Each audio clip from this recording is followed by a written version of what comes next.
बिस्मिल्लाहिर्रहमानिर्रहीम। नाज़रीन, मैं हूं जावेद बलोच। उम्मीद है आप लोग खैरियत से होंगे। आज भारत की तरफ से ड्रोन्स अटैक किए गए पाकिस्तान पर और 25 से ज़ायद ड्रोन जो है वो मार गिराए गए। 29 ड्रोन थे, 25 को गिराया गया और ये लाहौर में, गुजरात में, सिंध में, रावलपिंडी में जो है वो ड्रोन अटैक किए गए। लेकिन अल्हम्दुलिल्लाह पाकिस्तान ने अपना दिफा किया और किसी किस्म का कोई नुकसान नहीं हुआ। 4 फौजी एहलकार हमारे ज़ख्मी हुए लाहौर में और इसी तरह कुछ छोटी मोटी चीज़ों को जो है वो नुकसान पहुंचा, लेकिन कोई बड़ा नुकसान नहीं पहुंच सका। आज भारत की तरफ से ड्रामा किया गया कि पाकिस्तान ने उनके 15 मकामात पर जो है वो अटैक किया है और ख़बरें चलती रहीं कि मुख्तलिफ़ तस्वीरें जो है वो उठा के अपने मीडिया पर चलाते रहे कि पाकिस्तान ने भारत पर अटैक कर दिया है और ये ड्रामा चलता रहा पूरे भारतीय मीडिया पर। लेकिन आज DGISPR ने और नायब वज़ीर-ए-आज़म वज़ीर ख़ारजा इसहाक़ डार ने अपनी प्रेस ब्रीफिंग में उस ड्रामे को भी बेनकाब कर दिया। उनका कहना था DGISPR का कि ये 21वीं सदी है और जब कोई ड्रोन्स अटैक होते हैं तो दुनिया को पता चलता है ये कैसे ड्रोन्स अटैक हैं, ये कैसा हमला है कि सिर्फ भारतीय मीडिया को पता चला है और वही सारा प्रोपेगेंडा कर रहा है। और जब पाकिस्तान अपना जवाब देगा तो दुनिया को पता चलेगा कि पाकिस्तान ने जवाब दिया है। ये सूरत हाल चल रही है। इसके साथ साथ जो अपडेट्स आ रही हैं वो ये कि आज ये वज़ीर इत्तलात ने भी कौमी असम्बली को बताया कि लाइन ऑफ कंट्रोल पर और जो बाकी बॉर्डर एरिया है वहाँ पर जो हमने जवाब दिया, हमारे जवानों ने 40 से 50 भारतीय फौजियों को हलाक कर दिया गया है। इसके साथ जवाबी कार्रवाई जारी है पाकिस्तान की लाइन ऑफ कंट्रोल पर और कई भारतीय पोस्टें जो हैं वो खामोश करवा दी गई हैं, तबाह कर दी गई हैं, जहाँ से ये भारतीय फौजी अपनी पोस्टों को छोड़कर फरार हो गए हैं। सारी सूरत पर बात करने जा रहे हैं कि पाकिस्तान का जवाब क्या हो सकता है, कब हो सकता है और कैसे हो सकता है। ये बड़ा अहम सवाल है कि अब भारत में एक पैनिक है, भारत में खौफ हिरास है कि पाकिस्तान हमला करने वाला है। लेकिन पाकिस्तान के अंदर जो है ना कोई खौफ है, ना कोई डर है और ना ही कोई अवाम में पैनिक है कि अवाम शायद डर रही हो कि पता नहीं क्या हो जाएगा। हम तो तैयार हैं, हमारी अवाम भी तैयार है, हमारी फ़ौज भी तैयार है, हमारी एयरफोर्स और पाक बहरिया भी तैयार है। हमें ज्वाइन किया अभी air marshal retired Javed Ahmed साहब ने। आप माहिर हैं सिक्योरिटी अमूर के, उनसे बात करने जा रहे हैं। फिर हमें ज्वाइन करेंगे ब्रिगेडियर फारूक हमीद साहब और फिर बात होगी मुज़फ़्फ़र रहमान से जो वज़ीर मुमलिकत हैं सकाफ़त के, उनसे बात करेंगे कि हुकूमत क्या कर रही है। जावेद साहब, मैं आपकी तरफ आता हूँ सर। सबसे पहले मुझे बताइएगा कि एक तो जो ड्रोन्स हैं सर, इजरायली ड्रोन जो है वो इस्तेमाल किए गए, इसराइल साख्ता जो है वो ड्रोन्स पाकिस्तान पर गिराए गए, लेकिन अल्हम्दुलिल्लाह कोई नुकसान नहीं हुआ। और दूसरा सर मुझे बताइएगा कि जो हमले का वावेला मचाया जा रहा है पाकिस्तान का कि भारत पे हमला कर दिया, किस हद तक सर ये हकीकत है? और जैसे DGISPR ने कहा कि ये अब जदीद दौर है और जब पाकिस्तान अपना जवाब देगा तो पता चलेगा। सर जी बलोच साहब, बहुत शुक्रिया आपको मुझे बुलाने का। आई थिंक आपने जो पहले लफ्ज़ इस्तेमाल किया था कि ड्रामा, तो मेरे ख्याल है ड्रामा ही इसको तस्वुर किया जाएगा, क्योंकि आई थिंक इंडियन मीडिया और बाकी इनकी पब्लिक इतने ज़्यादा इम्प्रेस्ड हैं बाय ये जो इनकी मीडिया और 1000 के करीब चैनल्स हैं और जो फिल्मों का इन्फ्लुएंस है उससे ज़्यादा है कि ज़्यादातर ये उसी तरह की हरकतें करते रहते हैं। अगर आप वैसे देखें कि ये ड्रोन्स का क्या मकसद था, तो आप अंदाज़ा लगाएं कि इन पर कितना प्रेशर होगा भारत पे कि जो पाकिस्तान एयरफोर्स ने इनके साथ कल किया है, कल रात, जिसकी सारी दुनिया बातें कर रही है कि जो एक हिस्ट्री में अनप्रेसिडेंटेड, बिल्कुल ठीक है, उनका कॉम्बैट था जिसमें आपने इतने जहाज़ गिराए। तो अगर ये ड्रोन्स वाला ड्रामा और ये बाकी ड्रामा आज ना करते तो सारा मीडिया जो था इसी की तरफ गया होता। तो मेरे ख्याल में ये एक डिस्ट्रैक्शन मूव था कि जिसमें आज का सारा मीडिया ड्रोन्स पे चला गया और कोई ये पूछ भी नहीं रहा कि वो जो 3 राफेल गिराए थे और जो 5 जहाज भी गिरे हैं और इससे ज़्यादा भी गिर सकते हैं, तो वो जो थे वो किस तरह गिरे। तो आप अंदाज़ा लगाएं कि भारत की तरह का एक मुल्क, एक जैसे पावर कहते हैं, दुनिया में चौथा मुल्क है जो आर्म्स इंपोर्ट करता है दुनिया में, उसको आप इस हद तक रिड्यूस कर दिया और अंडर प्रेशर कर दिया है कि वो इस तरह के ड्रामों पे आ गया है। तो ये बहुत बड़ा प्रेशर है भारत पे अपनी उस नाकामी को छुपाने का जो 1 साल पहले उन्हें हुई, अभी 1 दिन पहले जो एक रात को उन्हें नाकामी हुई है। सो मैं इसे कंसिडर करूँगा एज अ डिस्ट्रैक्शन मूव। लेकिन डिस्ट्रैक्शन भी जो है ये आई ख़तरनाक मूव है। देखें इसको एक इस तनासुर में देखें कि जी हर चीज़ नॉर्मल है और ड्रोन्स आपके मुल्क में फ्लाई कर रहे हैं, तो हमें याद रखना चाहिए कि आर्म ड्रोन्स हैं और एक सिविलियन ड्रोन अगर किसी एयरपोर्ट के आगे आ जाए, जो कि हीथ्रो और बाकी UK में हो चुका है, तो पूरे एयरपोर्ट और बंद हो जाते हैं। उसी तरह की इंट्रूजन है जिस तरह आप कहें कि जी एरियल इंट्रूजन हमारे यहाँ होगी, इसे हमें सीरियस लेना चाहिए। ये आर्म ड्रोन्स हैं, ठीक है, और ज़्यादातर में से वो भी होते हैं जो रिकॉनेसेंस कर रहे होते हैं, आप पे डाटा गैदर कर रहे होते हैं, तो इस मूव को सीरियस लेना चाहिए। तो जावेद साहब, ये जो ड्रोन्स इजराइल साख्ता ड्रोन्स है, इनका मकसद जो है वो सर क्या हो सकता है, और जो पाकिस्तान ने इनको गिराया है, क्या ये कोई पेलोड लेके आ रहे थे, कोई इनमें कोई धमाकाखेज मवाद था क्या? ये थोड़ा सा बताइएगा कौम को कि ये ड्रोन्स, एक तो आपने बताया कि शायद ये कोई डेटा वगैरह भी जो है वो कलेक्ट करने के लिए आ सकते हैं, तो थोड़ा सा बताइएगा कौम को सर कि ये ड्रोन्स के आने का मकसद जो है वो डेटा कलेक्ट करना था, पैनिक क्रिएट करना था, क्योंकि हमने अल्हम्दुलिल्लाह इसको जो है वो गिरा तो दिए हैं, लेकिन अब हमारा भी जवाब आने वाला है, वो भी दुनिया देखेगी सर। जी आप बिल्कुल सही कह रहे हैं, लेकिन जो ड्रोन्स भारत के पास जो इन्वेंट्री है उसमें से बहुत सारे इजरायली ड्रोन्स हैं, और इजरायली ड्रोन्स जो है वो तरह तरह के होते हैं, जिनमें से कुछ इस्तेमाल होते हैं डेटा गैदरिंग के लिए, जी जी, लेकिन जिसको कहते हैं कि इनमें पेलोड कैपेबिलिटी है, यानी वो तकरीबन 25 से 30 kg का कोई वेपन भी उठा सकते हैं। हाँ हाँ, और इन बहुत सारों को एक इस्तेलाह इस्तेमाल होती है जिसे कहते हैं लॉइटरिंग म्यूनिशंस, यानी ये ड्रोन एयरबोर्न हो जाता है और वो घूमता रहता है, अपना टारगेट तलाश करता है, एमिशंस को पिक करता है और फिर उस पर जाके अटैक कर देता है, जैसे होम ऑन कहते हैं, जी जी, फिर ये वापस लैंड करने के काबिल नहीं रहता। तो ड्रोन्स में बहुत कैपेबिलिटी है, और अगर आप देखें कि जो ड्रोन्स अभी इस्तेमाल हुए हैं, गजा पे बहुत ज़्यादा हुए हैं, इसराइली ने इस्तेमाल किए हैं, यूक्रेन की वॉर में इस्तेमाल हुए हैं, लेकिन जब भारत को कहते हैं कि ड्रोन वॉरफेयर में चला गया है, तो इसका मतलब है इनकी बाकी तमाम चीज़ें फेल हो गई। तो वो टैक्टिक्स था कि जहाँ इतनी बड़ी पावर को ये करना पड़ा कि अब हम ड्रोन उड़ाएंगे और एक झूठा नैरेटिव बनाएंगे, दोबारा उस एक ड्रामा सा बनाएंगे किसी हल के लिए, ताकि हमारे रिस्पॉन्स से बच सके। तो मेरा ख्याल है ये प्रॉब्ली सारी वो चीज़ें जो आपकी अटेंशन आपके रिस्पॉन्स से डाइवर्ट करना चाहते हैं। ठीक है, तो जावेद साहब, ये जो अभी भारत के 5 तैयारे हमने गिराए हैं, तबाह किए हैं, जो राफेल तैयारे देने वाला मुल्क है फ्रांस, उसने भी तस्दीक कर दी है कि जो है वो राफेल गिराया गया है। तो सर कितना बड़ा धचका है भारत को, ये जो 5 तैयारे तबाह किए हैं हमने, और इसके बाद जो है वो सूरत आपने बताया कि अब वो ड्रोन पे आ गया है, तो डिफेंस सिस्टम हमारा सर कितना मजबूत है, कितना अगर कोई खुदा न खास्ता दोबारा अटैक होता है, हमने जैसे कि जब इंडिया ने अटैक किया तो हमने विदिन आवर जो है उसका जवाब दे दिया, उसकी तैयारी करा दिए, तो थोड़ा सा कौम को सर इत्मीनान में लीजिएगा, बताइएगा कि हमारा डिफेंस सिस्टम जो है कितना मजबूत है और हम आगे क्या कर सकते हैं। देखिए, पाकिस्तान का डिफेंस सिस्टम एयरफोर्स का और बाकी फोर्सेस का सारा बहुत स्ट्रॉन्ग है, और अगर आप अंदाज़ा लगाएं कि उस एयरफोर्स की क्या हालत होगी कि जिसकी तकरीबन $1 बिलियन का नुकसान हो जाए, जिसको 15-20 मिनट के कॉम्बैट में, और जहाँ इतने जहाज एयरबोर्न हो और आप इतनी बुरी तरह मार खाएं कि जिससे आई थिंक ये मुझे नहीं इस तरह की एग्जांपल हिस्ट्री में मिलती। जब अभिनंदन गिरे थे तो अभिनंदन के गिरने से वो भी एक हिस्ट्री थी, एक पायलट कैप्चर हुआ है, ये दिस इज वेरी रेयर कि आप एक पायलट कैप्चर कर लें। अब आप 5 जहाज गिरा के तो आपने एक हिस्ट्री क्रिएट कर दी है। आप इमेजिन करें कि उन पर क्या प्रेशर होगा, उस एयरफोर्स के चीफ, वो सारे जिन्होंने ये प्लानिंग की होगी, उनके क्या हालात होंगे। ये जितना मर्जी झूठ बोल लें, लेकिन इनकी तमाम सर्विस को पता होगा कि हुआ क्या है। हमें हर चीज़ पता होती है एयरफोर्स में क्या हुई है, because we are comrade in arms. हम एक दूसरे के साथ लड़ते हैं, एक दूसरे के साथ रहते हैं, पायलट्स जो है फ्लाई करते हैं, एक दूसरे पर रिलाई करते हैं, सबको पता होता है क्या हुआ है। तो ये जो कल जो हुआ है, उसके बाद से जो आगे इन पे जो असर होगा, 200 किलोमीटर 250 किलोमीटर से करीब तो आपके कोई भी नहीं आएगा, ये एक गारंटी है। Because it is not possible कि उनको ये फिक्र ना हो कि आप शूट डाउन हो जाएंगे। जी जी, तो आई थिंक ये this way is very heavily. तो पहले भी उन्होंने जो है वो अपने अंदर रहते हुए जो है वो हमला किया था। ब्रिगेडियर फारूक हमीद साहब, मैं आपकी तरफ आता हूँ सर। ये जो हमने बात हो रही है कि जो भारतीय तैयारे तबाह किए हैं पाकिस्तान ने, अभी जावेद से बता रहे हैं कि अब ये तो श्योर शॉट है कि वो आपके 200-250 किलोमीटर दूर रह के जो है वो जो उन्होंने करना हुआ करेंगे।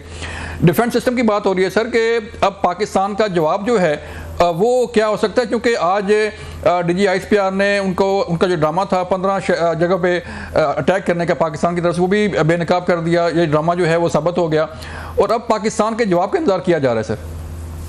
बिस्मिल्लाहिर्रहमानिर्रहीम, बहुत शुक्रिया। पहले तो मैं कमेंट करना चाहूंगा ISPR को कि DGISPR सुबह शाम जो है वो एड्रेस कर रहे हैं अपना इमरजेंट प्रेस कॉन्फ्रेंस, और कंप्लीट ट्रांसपेरेंसी है, कोई चीज वो आवाम से छुपा नहीं रहे, आवाम को ऑन बोर्ड ले लें, कॉन्फिडेंस बिल्कुल अवाम के पूरा एतमाद हासिल है कि हमें सच और तमाम हकाइक से वो आगाह किया जा रहा है। देखें ये कितना झूठ बोला उन्होंने कि जनाब आज रात को पाकिस्तान ने बड़े हमले किए और स्ट्राइक किए, जबकि अब जो प्रेस कॉन्फ्रेंस हुई जिसमें डिप्टी प्राइम मिनिस्टर भी थे कि जनाब हमने तो ऐसा कुछ किया ही नहीं है, तो उसको जवाब बना के उन्होंने आज 29 ड्रोन तो हमने उनके आज गिराए, ये इसराइली मैन्युफैक्चर्ड ड्रोन। तो ये आप देख सकते हैं कि मेरा ख्याल है it's a very high level of frustration by the Indian from the Indian side. और वो फ्रस्ट्रेशन यही हुआ है कि वो सोच नहीं सकते थे कि अंदर रह के भी जो उनके तैयारों ने मिसाइल फायर की है ये 6 और 7 की रात को, और जिसमें हमने 5 जहाज गिराए, they were not expecting it। वो इस वक्त इन स्टेट ऑफ शॉक में है।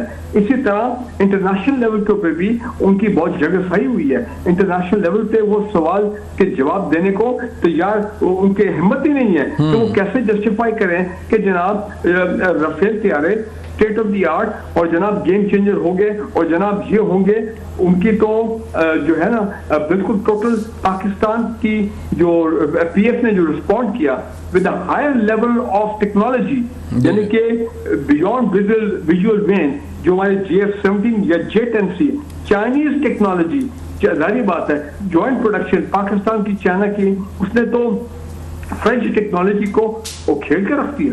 ये एक बड़ा सेटबैक है। फ्रेंच को भी बड़ा सेटबैक है कि उनके साथ हो क्या गया। रशियंस को बड़ा सेटबैक है, उनका Su-30 MiG-29 तो वैसे बहुत ऑब्सोलीट पुराना जहाज है, Su-30 जो है वो भी मार गिराया गया। इसका मतलब यह है कि पाकिस्तान के एक बड़ी बहुत ही टेक्नोलॉजिकल एक एडवांटेज है ओवर द इंडियंस। मैं वापस आता हूँ फारूक साहब, मैं वापस आता हूँ, मुझे ब्रेक के लिए कहा जा रहा है, एक ब्रेक लेते हैं ब्रेक और फिर आते हैं वापस, फिर बात करेंगे ब्रेक के बाद। वेलकम बैक नाज़रीन। पाकिस्तान के जवाब का इंतज़ार किया जा रहा है, कब होगा और कितना सख्त हो सकता है ये जवाब, इसका इंतज़ार कर रही है पूरी दुनिया। पाकिस्तान भी इंतज़ार कर रहे हैं और भारतीय भी खौफ का शिकार हैं।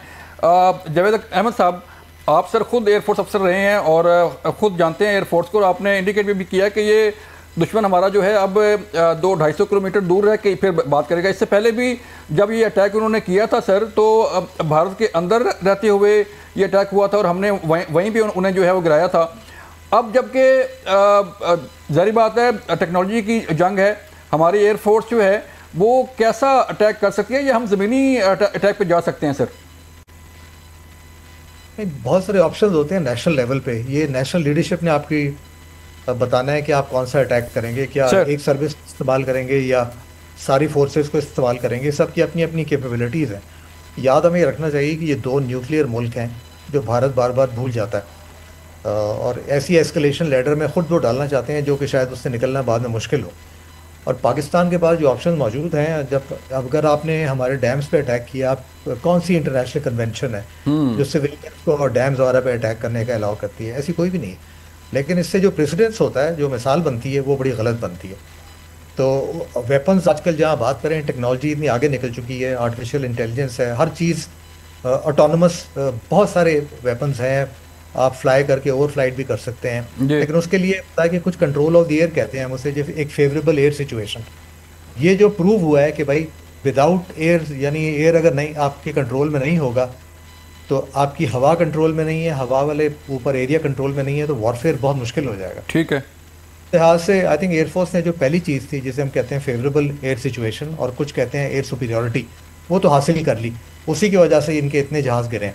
ठीक है। तो अब ये उनके लिए बहुत बड़ा वो होगा सवाल कि अब जो पाकिस्तान का जवाब आएगा उसको किस तरह रोकें। वो एक डायमेंशन में हो सकता है। इसका मतलब है सर कि हमने अपने जो J-10C है उसे भी जो है वो आजमा लिया है, और हमारे जो JF-17 है उनके भी कारनामे देख लिए हैं इंडिया ने, और 2019 में भी देखे थे।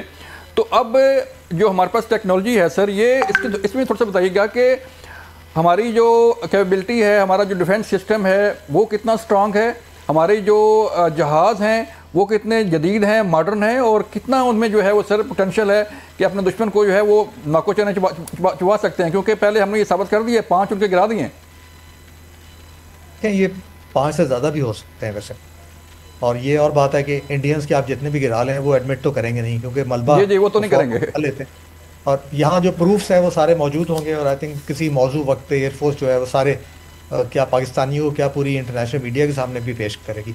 तो उस लिहाज से हमारा अपना डिफेंस और ऑफेंसिव कैपेबिलिटी जो है बहुत अच्छी है। और खाली डिफेंस और ऑफेंस होते हैं तो उसमें बहुत सारी चीज़ें होती हैं आजकल के कॉम्बैट में। इलेक्ट्रॉनिक वॉरफेयर होता है, फिर वो जैमिंग टेक्निक्स होती हैं, फिर आपके फोर्स के तमाम ऑफेंसिव कैपेबिलिटी इस्तेमाल होती है, एयरबोर्न अर्ली वार्निंग होते हैं, आपके रेडार्स होते हैं, आपकी ज़मीनी ग्राउंड फोर्सेस होते हैं, आपकी बाकी। तो एक मिलजुल के एक आपका वो पैकेज बनता है जिसमें वो इतना पोटेंट होना चाहिए कि अगलों को सबक भी मिले। अगर कोई सबक ही नहीं मिलता, जो ये सीखते नहीं है, तो फिर आपकी डेटरेंस का फ़ायदा क्या हुआ? फिर वो दोबारा यही कुछ अच्छे बाद में बैठे होंगे और ये चीज़ें डिस्कस कर रहे होंगे। लेकिन ये मैं आपको यकीन से कह सकता हूँ कि एयर ऑप्शन जो है उस पर इनको सबक सीख लेना चाहिए। 2019 के बाद से दूसरी बार हुआ है कि पाकिस्तान से बहुत आगे है टेक्नोलॉजिकली, ट्रेनिंग वाइज, और नीयत और जो लीडरशिप है वो बहुत आगे है। बिल्कुल बिल्कुल ठीक है फारूक हमीद साहब। जैसे जावेद साहब ने कहा कि ये एक पैकेज अटैक होता है और इसको बड़ा कैलकुलेट करके जो है वो अटैक करते हैं और करेंगे भी सही, और दुनिया देखेगी। जैसे कि अभी 15 जगहों पे जो है वो ड्रामा कर रहे हैं कि अटैक कर दिया पाकिस्तान ने, लेकिन DGISPR ने ये कह दिया है कि जब हम अटैक करेंगे तो दुनिया देखेगी। देखिए जी, बात यह कि मैं समझता हूँ कि इस वक्त पाकिस्तान के पास बहुत ही सुपीरियर ड्रोन टेक्नोलॉजी है। आई वुड से कि चाइनीज और टर्किश ड्रोन टेक्नोलॉजी और जो हमारी जो अपनी प्रोडक्शन है यहाँ पे, हम तो एक्सपोर्ट भी कर रहे हैं अटैक ड्रोन, आर्म्ड ड्रोन जिसको कहा जाता है। मेरा ख्याल है पाकिस्तान अब इस वक्त दोनों का पैकेज इस्तेमाल करेगा। एक अटैक ड्रोन्स भी इस्तेमाल किए जाएंगे, नंबर 1, और नंबर 2 ये depending on the nature of the target, और नंबर 2 बिल्कुल पाकिस्तान की एयरफोर्स। देखें J-10C जो है ना, JF-17 तो कई सालों से हमारे पास है, वो तो अब दुनिया में माना हुआ जहाज है, इसमें कोई शक नहीं है। लेकिन J-10C has been a game changer for the Pakistan air force, और अब तो हम आगे J-31 और J-35 के मामला भी देख रहे हैं 1-2 सालों में। तो मैं समझता हूँ वेरी सुपीरियर चाइनीज टेक्नोलॉजी, और ये J-10C अगेन वही है कि पाकिस्तान में रह के बियॉन्ड विजुअल रेंज जो है वो मिसाइल जो है वो आगे जा सकते हैं। मैं एक बात आपको बता दूं, 6 सितंबर 1965 की जब जंग शुरू हुई थी, पता नहीं आप उस वक्त आपने वो आप थे या नहीं, लेकिन मुझे अच्छी तरह याद है पहले ही दिन 6 सितंबर को हमने मेरे ख्याल 5 या 6 जहाज जो हैं इंडियन एयरफोर्स के गिराए थे, जिसकी वजह से पाकिस्तान को वो पूरी 17 दिन की जो वो 65 की जंग थी, एयर सुपीरियोरिटी पाकिस्तान ने कायम रखी। मैं समझता हूँ कल भी यही हुआ है कि वैसे तो 5 से ज्यादा गिरा देते तो अच्छा होता, अगर 10 गिरा सकते थे तो 10 गिराने चाहिए थे, हमें वो रिस्ट्रेंट का मुजाहरा नहीं करना चाहिए था। लेकिन अगर चले 5 में हमने गिरा दिए, जो कि अब पूरी दुनिया मान रही है, इंडियंस खुद मान रहे हैं, थोड़ी बहुत चलाकी तो चुप चलाकी तो वो करेंगे कि जी ये हो गया वो हो गया। लेकिन मैं समझता हूँ हमने एयर सुपीरियोरिटी एक मरतबा फिर पाकिस्तान ने कायम की है for 3 reason. The professionalism of the Pakistan air force pilots, the high technology का हमें advantage, and state of the art aircraft, and of course the fighting spirit of the PF and the armed forces। तो मेरा ये ख्याल है कि अब जो हमारा जो जाएगा ये पैकेज स्ट्राइक जाएगी, अल्लाह करे जल जाए, क्योंकि पाकिस्तान के अवाम की वक्त बहुत सख्त अर्ज है, सबर नहीं हो रहा कि जी जल्दी से जल्दी हम उनको देखें ना। 29 ड्रोन आज हमने उनके गिराए हैं। ये भी मैं मानता हूँ ये बहुत बड़ी एक शॉक इफेक्ट है फॉर द इसराइली कि उनके 29 ड्रोन एक दिन में पाकिस्तान के एयर डिफेंसेस और पाकिस्तान के जो हमारे एंटी एयरक्राफ्ट और ये तमाम लोगों ने ये एक दिन में गिराए, बहुत बड़ी कामयाबी है। सो इस वक्त हमें करना सिर्फ ये है कि उनके मिलिट्री बेसिस को स्ट्राइक कर रहे हैं जहां से वो ये हमले इनिशिएट हो रहे हैं। और एक इंपॉर्टेंट डेवलपमेंट आज हुई है जो सुबह तक हमें पता नहीं थी, अभी की जो प्रेस कॉन्फ्रेंस उसमें आई है कि इन्होंने कुछ 4 प्रोजेक्टाइल दागे हैं कोशिश की है फायर करने की। उनमें से 4 में से 3 जो हैं वो तो इंडिया में ही गिर गए, प्रोजेक्टाइल का नाम है। अभी ये नहीं पता वो मिसाइल है क्या है। एक जो डूंगा में गिरा है वो जाहिर बात है उसके डेब्री हमने कब्जे में लिया है और उसका फोरेंसिक हो रहा है कि भाई ये क्या इन्होंने ये मिसाइल था, ये व्हाट वाज दिस प्रोजेक्टाइल जो कि इंडियन ने फायर किया है। ये एक नई चीज है जो अभी सामने आई है। तो मैं समझता हूँ कि मिलिट्री टारगेट्स हो जाए, उनके वो रॉ के जो वो ट्रेनिंग कैंप्स हैं जहाँ पे BLA को वो ट्रेन कर रहे हैं वाया अफगानिस्तान पे, वो BLA में उनको भेजा जाता है। इसमें TTP के लोग हैं, उनको भी वहाँ पे ट्रेनिंग कैंप्स हैं। सब आई एम श्योर हमारी इंटेलिजेंस एजेंसीज को एग्जैक्टली पता है। सो ये बड़े टारगेटेड स्ट्राइक्स होनी चाहिए। यस, सिविलियन पॉपुलेशन बीच में कोलैटरल डैमेज हो जाता है, वो आप 100% अवॉइड नहीं कर सकते। लेकिन सर फारूक, आपने भी जंगें लड़ी हैं, आपने भी आर्मी में सर्व किया है और air marshal retired Javed Ahmed साहब ने भी सर्व किया है। जंगों के सर कोई रूल्स होते हैं, कोई SOPs होते हैं कि जो सिविल आबादी है उसको नुकसान नहीं पहुंचाना, कोई आबी ज़खायर हैं उसको नुकसान नहीं पहुंचाना, हॉस्पिटल का जो है वो ख्याल किया जाता है। लेकिन यहाँ तो भारत ने सारी जो है वो चीज़ें छोड़ दी, सारे जो नाम से वो उससे आगे निकल गया। हमारे बड़ा खूबसूरत सवाल किया आपने, और जो व्यूअर्स हमारे जो देख रहे हैं इस प्रोग्राम को, यकीनन they would be impressed with your question. फर्क क्या है? फर्क ये है कि जो पहली जंगी होती थी, इस दफा इसराइल जो है, आप ये समझें कि ये एक गठजोड़ है, ये एक कोलैबोरेशन है इसराइल की और भारत की। यानी कि जो कुछ उन्होंने गजा में किया, कोई माइट एंड राइट वाली बात है, कोई इंटरनेशनल लॉ नहीं है, कोई यूनाइटेड नेशन के अपना वो रेजोल्यूशन बिल्कुल बेमानी है, इंटरनेशनल कोर्ट ऑफ जस्टिस कोई वो नहीं मान रहे हैं, कोई ह्यूमैनिटेरियन बात नहीं है। बस ये कि लोगों को मारना है, सिविलियन को मारना है और उनकी प्रॉपर्टी, उनके जो बिल्डिंग्स हैं गजा को पूरा मलियामेट करना है। यही वो थॉट प्रोसेस है जो इन इसराइली और अब ये RSS और हिंदुत्व, ये सब इनका एक गठजोड़ है। और वो कह रहे हैं पाकिस्तान, जारी बात है, इस्लामिक मुस्लिम न्यूक्लियर पावर, इनको भी उसी तरह मारो जिस तरह हमने लेबनान में किया, या जिस तरह हमने गजा में किया, या जिस तरह हम यमन में कर रहे हैं। सो मैं समझता हूँ कि नेक्स्ट स्टेप जो होगा, आप देखेंगे ये एस्केलेशन की तरफ, ये आप पे एक्चुअल मिसाइल फायर करेंगे। और लेकिन उनको मालूम है कि हमने एक तो मिसाइल, मेरे ख्याल है हमें एक डेमोन्स्ट्रेशन के लिए उनको देना चाहिए कि 3000 किलोमीटर वाले मिसाइल शाहीन 2, शाहीन 3, जरा एक तो वो भी फायर करने चाहिए। हाँ। जो इंडिया के वो बांग्लादेश के बॉर्डर के पास जो 7 स्टेट्स हैं, वहां पे भी जाके गिरे, इनको पता लग जाएगा कि जनाब ये। और फिर it is not only that, आपके पास मिसाइल का स्पेक्ट्रम आप देखें, बैटलफील्ड जो टैक्टिकल वेपन्स हैं, बैटलफील्ड टैक्टिकल न्यूक्लियर वेपन्स हैं। तो लिहाजा ये उनको सब पता है कि जरा इन्होंने अपना on ground international border cross करने की कोशिश की तो इनके ऊपर क्या आग का तूफान जो है वो बर्पा कर दिया जाएगा। मैं ये समझता हूँ कि ये जो उन्होंने ड्रोन भेजे हैं, आज अटैक किया है, ये एक्चुअली की तरफ से is a declaration of war against Pakistan because they crossed the international border. मुझे नहीं याद है कभी 1971 के बाद तो ठीक है लड़ाई हुई थी वेस्ट पाकिस्तान, यहाँ पे भी लड़ाई हुई थी, मेन लड़ाई तो ईस्ट पाकिस्तान हो रही थी, लेकिन उसके बाद मुझे नहीं याद है कि कभी इंडिया ने इंटरनेशनल बॉर्डर को क्रॉस किया होगा। हाँ मैं मानता हूँ वर्किंग बॉर्डर जो सियालकोट की है वहां पे ये वायलेशन करते रहे, लाइन ऑफ कंट्रोल पे तो होता ही है, वो तो कोई बड़ी बात नहीं है, लेकिन इंटरनेशनल बॉर्डर क्रॉस करके इन्होंने हमारे शहरों को और वो भी मसाजिद को टारगेट किया, पुराने पाक की बेहुरमती की, इसमें सारी वीडियो DJIS पे आने दिखाई है। मेरा ख्याल है they deserve a very very strong response ताकि वो आइंदा से जुर्रत ना कर सके। देखिए वो समझते हैं, इंडियन समझते हैं कि इनिशिएटिव हमारे पास है। जनाब हमने जहाजों की मिसाइल स्ट्राइक भी की 6 और 7 की रात को, देखे हमने 50। बिल्कुल फारूक साहब, मुझे सर एक ब्रेक लेने के लिए कहा जा रहा है सर, मिलते हैं ब्रेक के बाद। वेलकम बैक नाज़रीन, पाकिस्तान के जवाब का इंतज़ार किया जा रहा है और भारतीय सिख जो है पाकिस्तान के साथ खड़े हैं और भारत के अंदर से जो है वो नारा लगाया जा रहा है पाकिस्तान जिंदाबाद।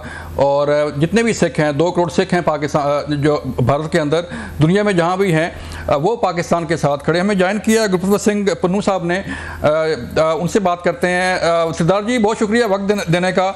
बताइएगा सर, एक तो जो भारतीय हमला है मस्जिदों पर, आम सिविलियन लोग जो है वो शहीद किए गए, किस तरह देखते हैं, और अब जो जवाब आएगा पाकिस्तान की तरफ उसकी क्या तवक्को है आपसे? देखो, सब तो पहला पाकिस्तान दे सारे मेरे भैन भरावां नूं वाहिगुरू जी का खालसा वाहिगुरू जी की फतेह। और पाकिस्तान दा अवाम, पाकिस्तान दी सरकार ते पाकिस्तान दी फौज जिन्हां दे हौसले बड़े बुलंद है, सो बुलंद हौसले रखने हैं क्योंकि पूरा सिख पंथ, पूरा पंजाब जिहड़ा है वो पाकिस्तान दी फौज दे नाल इस हिंद हुकूमत दे खिलाफ खड़ा है। ठीक है, जिहड़ी हिंदुस्तान दी जिहड़ी DNA है, जिहड़ा हिंदुस्तान दा खून है, जिहड़ा इंडिया है, वो पाकिस्तान दी होंद लई खतरा है, वो मुस्लिम होंद लई खतरा है, वो सिखां दी होंद लई खतरा है। 9 तो 10 मस्जिद जां मदरसे छोटे छोटे बच्चे बीबियां और नौजवान मार देने ते अपने आप नूं दसना कि असीं बहुत वड्डा हमला कर दिता है। पर दूसरे पासे पाकिस्तान दी फौजां दा जवाबी जिहदे विच उन्हां ने उन्हां दे जिहड़े लड़ाकू जहाज तबाह कीते है, इह गल दे उत्ते ओह दसदे है कि पाकिस्तान दी फौज इस हिंदुस्तान दे टुकड़े करेगी और सिख जिहड़ा है वो पाकिस्तान दी फौज नाल खड़ा है। अज पाकिस्तान दी सरकार, पाकिस्तान दी फौज दे कोल समा है कि ओह पंजाब नूं भारत दे कब्जे चों आजाद कराउण दे लई अपनी फौजां दे मूंह पंजाब वल करन, तां जो असीं पाकिस्तान दी फौज नाल रल के 24 घंटे दे विच इस लाल किले दे उत्ते नरेंद्र मोदी दे हिक दे उत्ते असीं जिहड़ा खालिस्तान दा झंडा चढ़ावांगे। लेकिन देखें ना सिद्धार्थ जी के ननकाना साहब आज जो ड्रोन अटैक किए इंडिया ने, तो ननकाना साहब को भी जो है वो अटैक किया गया। फिर जो कॉरिडोर है जो आपका ननकाना साहब के साथ जो अपना उसमें लोग आते हैं यहाँ पर अपने गुरुजी की जो है वो ज़ियारत करने के लिए, वो भी कॉरिडोर बंद कर दिया गया है। तो सिख कम्युनिटी क्या सोच रही है पंजाब के अंदर, भारत के अंदर, कि मोदी जो है वो मुजालम ढाया जा रहा है सिखों पर भी, मुसलमानों पर भी, जो अक़लीतें हैं उन पर भी, तो इसको कैसे देख रहे हैं कि जो सिख कम्युनिटी है वो कहाँ खड़ी है? देखो साहब, इस वक्त मनुखी अधिकारां दा समा नहीं है। मनुखी अधिकारां ते इस वक्त जंग का ऐलान हो चुका है। पहला उन्होंने पाकिस्तान दे नाल जंग का ऐलान किया है। अज गुरु नानक साहब दे साडे जन्म स्थान ननकाना साहब वाल ड्रोन भेज के जिसनू पाकिस्तान दी फौजां ने तबाह कर दिता, उस ड्रोनां नू अज भारतीय हुकूमत ने, नरेंद्र मोदी ने पूरे सिख पंथ 30 मिलियन सिखां दे नाल जंग का ऐलान कर दिता है। यही जंग का ऐलान 6 जून 1984 नू भारतीय हुकूमत दी इंदिरा गांधी ने कीता सी।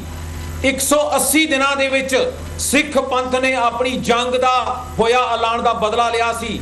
अज मैं ऐलान करदा थोड़े चैनल ते, नरेंद्र मोदी, अमित शाह, जयशंकर, राजनाथ, अजीत डोवल निशाने ते है सिख पंथ दे। साडे कोल अज हथियार है कलम दा, साडे कोल अज हथियार है खालिस्तान रेफरेंडम दा, but we are going to hold these killers accountable under the international laws. You will see that they will face the consequences.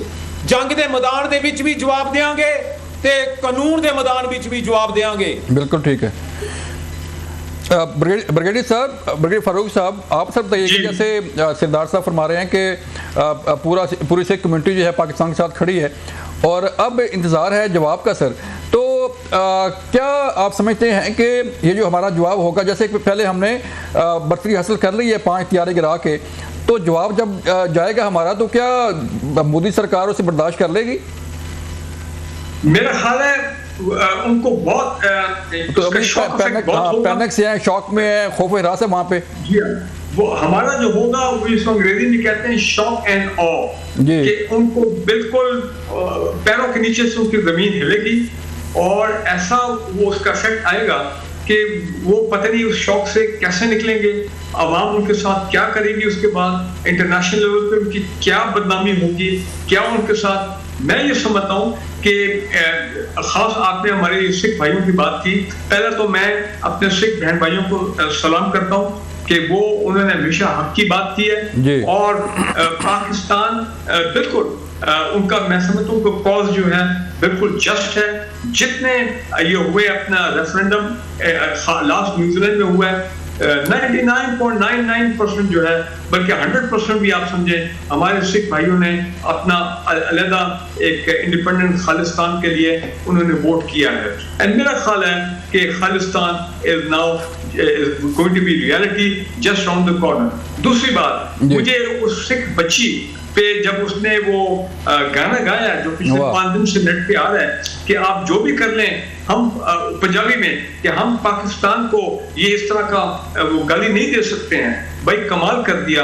Honestly it was a very very moving song. मैं वो जो नारे की वो बात करी थी, मैं वो बाय डिजाइन मैं वो पाकिस्तान के बारे में मैं वो नहीं बोलना चाहता, लेकिन उसने कन्वे कर दिया और हमारा जो अमृतसर की बात हो रही है, ये अमृतसर ये सारा फॉल्स फ्लैग है कि जनाब पाकिस्तान आप बेवकूफ है कि हम अपने सिख भाइयों के जो होली साइट्स हैं या उनके ऊपर अमृतसर में हम हमला करें। वो वीडियो इन लोगों ने खुद कराया ताकि सिखों को ये मैसेज दिया जाए पाकिस्तान के खिलाफ। और इंडिया के अंदर इंडियन आर्मी में जो सिखों में फूट पड़ गई है, जो सिख वहां पे इतनी हमने वीडियो देखी हैं जो कह रहे हैं कि हम वो बिल्कुल डिसोल्यूशन्ड हैं, वो बिल्कुल पाकिस्तान के खिलाफ जंग में हिस्सा ग्राउंड किसी ऑपरेशन में हिस्सा नहीं लेना चाहते। तो ये भी एक बहुत बड़ा चैलेंज है जो उनको इंडियन गवर्नमेंट फेस कर रही है। और चौथी चीज आप देखें कि उनका एंटी सिख एटीट्यूड क्या है,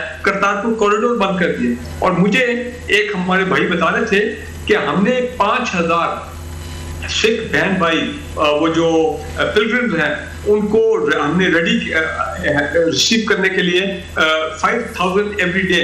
लेकिन आम हालात में ये इस जंग से पहले वो 500 से ज्यादा इंडियंस अलाउ नहीं करते थे। उनकी आप बायस देखें, उनकी पार्शियलिटी देखें, उनका हेट्रेड देखें फॉर द सिख कम्युनिटी कि जनाब वो उनको अपनी रिलीजियस साइट्स पर जाने के लिए भी वो इजाजत नहीं देते और बल्कि उनको जलील अफवार करते हैं जब वो करतारपुर कॉरिडोर के थ्रू आते हैं अपनी होली साइट के ऊपर। कहने का मतलब ये है कि ये जो सिख अवाम है इनके जो पाकिस्तान के अंदर साइट्स हैं, बिल्कुल अच्छा हुआ कि ननकाना साहब अगर वो फिर दोबारा चले फारूक साहब मैं लेता हूँ सिद्धार्थ जी की। सिद्धार्थ जी बताइएगा कि किस तरह का जो है रिस्पांस तवक्को कर रहे हो, पाकिस्तान का रिस्पांस किस तरह का होना चाहिए और इंटरनेशनली जो है सर इस सारी चीज़ को किस तरह देखोगे? देखो ब्रिगेडियर साहब ने जिहड़ी गल कही है वो बिल्कुल सच कही है कि एक पासे भारतीय दहशतगर्द हुकूमत पाकिस्तान दे नाल जंग का ऐलान करती है, दूजे पासे सिख गुरु नानक साहब के जन्म स्थान से ड्रोन भेज के हमला करने की कोशिश करती है, जिन्होंने भारतीय फौजा ने जिन्होंने भारतीय फौज के उन्होंने ड्रोनों को पाकिस्तान की फौज ने तबाह कर दिता है। तो दूसरे पासे सिख जिहड़ा कि इस वक्त फौज के विच है वो बगावत कर चुका है, वो यह जंग नहीं लड़ना चाहता। पर हुण अवाम नूं पंजाब नूं जिथे पाकिस्तान के झंडे चढ़ते पे है उन्होंने अपने नाल लगाउण वास्ते पाकिस्तान के खिलाफ करने वास्ते पाकिस्तान के खिलाफ करने वास्ते अमृतसर दे विच दूसरे शहरों के विच बिल्कुल ठीक है ऑपरेशन करके मिसाइलां चला रहा है। बहुत शुक्रिया आपके वक्त फारूक साहब, बहुत शुक्रिया आपके वक्त। नाज़रीन ये था आज का प्रोग्राम। पाकिस्तान जिंदाबाद। अपना ख्याल रखिएगा। अल्लाह हाफिज़।